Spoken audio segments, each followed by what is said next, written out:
শিক্ষা মন্ত্রণালয়ের দায়িত্বে থাকা প্রধান উপদেষ্টার বিশেষ সহকারী অধ্যাপক এম আমিনুল ইসলাম পদত্যাগ করেছেন। সোমবার মন্ত্রিপরিষদ বিভাগ সচিবের কাছে পদত্যাগপত্র জমা দিয়েছেন তিনি। আমিনুল ইসলাম নিজেই গণমাধ্যমকে এ তথ্য নিশ্চিত করেছেন। তিনি বলেন, পদত্যাগ করার জন্য প্রধান উপদেষ্টার দপ্তর থেকে বারবার বলা হচ্ছিল, তাই আজ দুপুর 2টার দিকে আমার পদত্যাগপত্র মন্ত্রিপরিষদ বিভাগে সচিবের কাছে পাঠিয়েছি। এর আগে গত 10 নভেম্বর মন্ত্রিপরিষদ বিভাগ থেকে এক প্রজ্ঞাপনে তাকে প্রধান উপদেষ্টার বিশেষ সহকারী নিয়োগ দেওয়া হয়। প্রসঙ্গত, অধ্যাপক এম আমিনুল ইসলাম রাজশাহী বিশ্ববিদ্যালয়ের পদার্থবিজ্ঞান বিভাগের অবসরপ্রাপ্ত অধ্যাপক। তিনি 2002 সালের 15 আগস্ট থেকে 2006 সালের 14 আগস্ট পর্যন্ত জাতীয় বিশ্ববিদ্যালয়ের এবং 2006 সালের 23 অক্টোবর থেকে 2009 সালের 14 ফেব্রুয়ারি পর্যন্ত সিলেটের শাহজালাল বিজ্ঞান ও প্রযুক্তি বিশ্ববিদ্যালয়ের উপাচার্যের দায়িত্ব পালন করেছেন।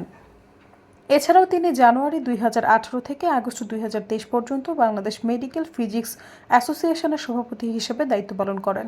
2016 সাল থেকে টিএমএসএস এর অ্যাডভাইজার এবং 2021 সাল থেকে টিএমএসএস ক্যান্সার কেয়ার সেন্টার বাস্তবায়নের স্টিয়ারিং কমিটির ভাইস চেয়ারম্যান হিসেবে কাজ করেছেন। সৈয়দা ফারিয়া, সমযোগ।